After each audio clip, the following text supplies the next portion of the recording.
In August 1945, as the world stood on the edge of history, one man found himself in the heart of two unimaginable explosions. Tsutomu Yamaguchi was on a business trip in Hiroshima when the sky erupted with light. The atomic bomb fell, leveling the city in seconds. Badly burned but alive, he returned to his hometown, Nagasaki, to warn others of what he'd seen.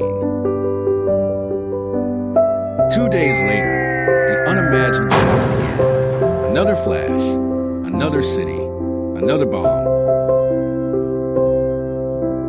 Yamaguchi survived both attacks, the only officially recognized person to do so. He lived to tell the world his story and spent the rest of his life speaking for peace. Sometimes survival isn't luck. It's a message, a reminder of what must never